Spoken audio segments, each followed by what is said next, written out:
which was to pass the board exam. So for context, I graduated with a degree in Bachelor of Science in Chemical Engineering from Mapua University. And of course, my journey wasn't easy. I'm pretty sure na yung mga estudyante na nandito ngayon ay makaka-relate.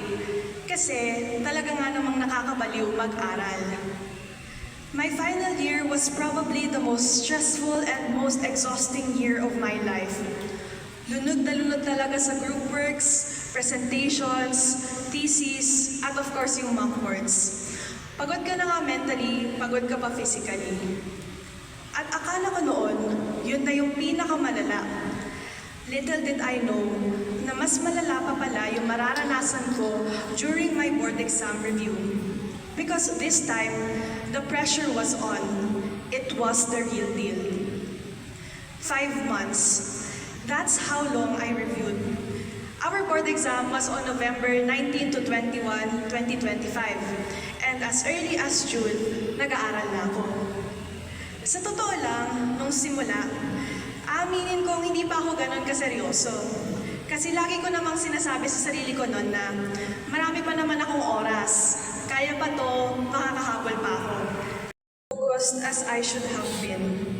Nasisingit ko pa nga noon na magkala with friends, mag-spend ng time with my family, at pati na rin yung paglalaro ko ng Mobile Legends. Pero when we reached the last 2 months, that's when I began to panic. My mind was all over the place. Ang dami ko pang hindi nare-review, ang dami ko pang hindi na-cover. So sobrang dami ng kailangang aralin, hindi ko na alam kung ano mga ba ang dapat kong unahin. Every day felt like I was chasing time, but I never quite caught up. Out of all the people, my mom and my dad were the ones who truly saw what I was going through. Sila talaga yung naging takbuhan ko.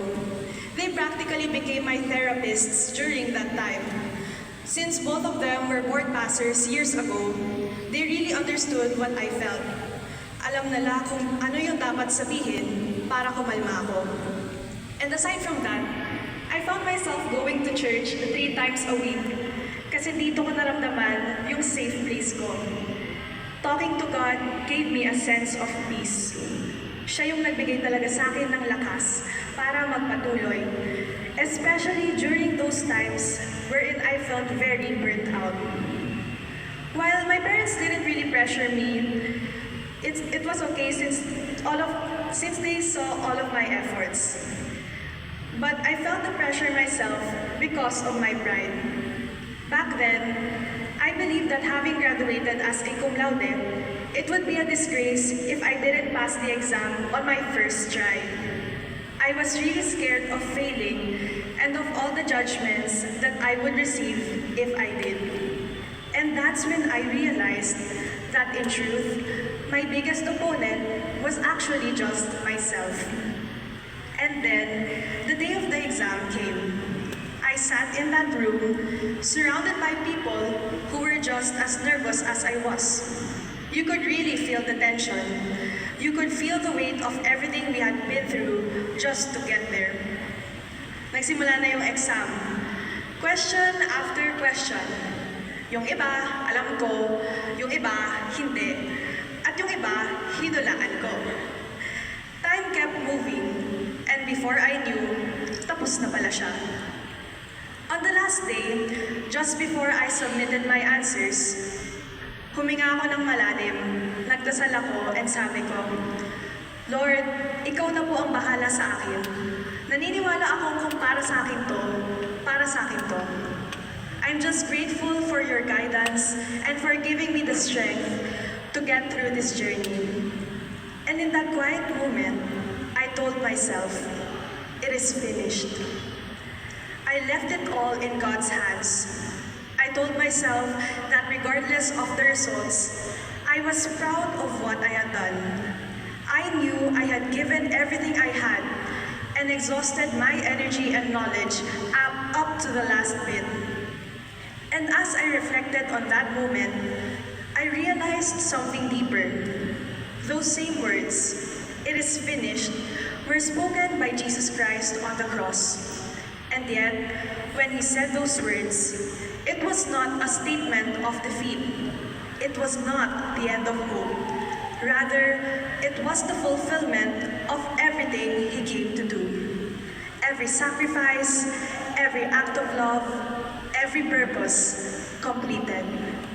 And I realized, in my own small way, I was able to experience a glimpse of what he meant.